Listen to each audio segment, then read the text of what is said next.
শিলিগুড়ি ভাষা নাকি বাংলাদেশী ভাষা। অনেকেই কলকাতার মানুষ বলে, এরকমটা আমাকে সামনে থেকে ফেসও করতে হয়েছে। অনেকে হাসাহাসিও করে এই ভাষা নিয়ে, নাকি এটা বাংলাদেশী ভাষার মতন। তো কোনো ভাষাকে নিয়ে হাসাহাসি করার উচিত না, আমার মনে হয়। প্রতিটা জায়গার ভাষার টান আলাদা রকম হয়। আমি কিন্তু শুদ্ধ বাংলা ভাষায় ভিডিও বানাই, যাতে ভারতবর্ষের সব বাঙালি মানুষই আমার ভিডিও বুঝতে পারে। চলো শুরু করা যাক আজকে শিলিগুড়ি ভাষায় আমার এই পুরো মিনি ব্লগটা। তোমরা নিশ্চয়ই দেখতেই পারতেছো আমি রেডি হচ্ছি। আমি যাচ্ছিলাম একটু বয়ফ্রেন্ডের সাথে খাইতে, ছোটখাটো ভাবে একটু মেকআপ করে নিচ্ছিলাম। প্রথমেই আমি মুখে স্কিন কেয়ার করে নিয়ে চোখে মাস্কারা, মানে চোখের পাতায় মাস্কারা লাগাই, আর ঠোঁটে গালে থুতনিতে লাগাই নিই ওয়াটার টিন, যেটা আমার খুব ফেভারিট। তারপর আমি একটু কনসিলার দিয়ে সেট করে নিই, কম্প্যাক্ট দিয়ে। তারপর ঠোঁটে লাগাই নিছিলাম আমি লিপ গ্লস, সেটা লাগাই এই যে বয়ফ্রেন্ডের সাথে চলে আসছি। লিট্টি চোখা খাইছিলাম তো কি, বাড়িতে এখন বাইরেও খাইতে হবে।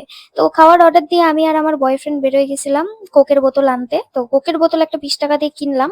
তারপর এখান থেকে চিকেন চিজ ফালেটা নিয়ে নিলাম, যেটা আমার খুবই বেশি টেস্টি লাগছে। মানে চিজে ভরপুর ছিল আর কোটিংটাও খুবই ভালো। তো খুবই গরম ছিল, তাই আমি কোকের বোতল কিনে নিছিলাম। কোক তো আমার ফেভারিট, সবসময় আমার কোক লাগে। তারপর একটা চিকেন ড্রামস্টিক নিছিলাম, এটাও চিকেন চিজ ড্রামস্টিক ছিল আই থিঙ্ক। তো এটা খাইয়ে নিয়ে আমি আর আমার বয়ফ্রেন্ড একটু ঘুরু ঘুরু করে নিলাম। ঘুরু ঘুরু করার পর বাড়ি এসে আমি খাই নিলাম পায়েস। আজকে আমার হবু শাশুড়ি মার বার্থডে ছিল। তো সবাই কিন্তু হ্যাপি বার্থডে কমেন্টে বলে আর ভিডিওটা যদি ভালো লাগে তাহলে বলে দিও আমাকে কেমন লাগছে কমেন্ট বক্সে, আর সাবস্ক্রাইব করতে কিন্তু ভুলো না। টাটা।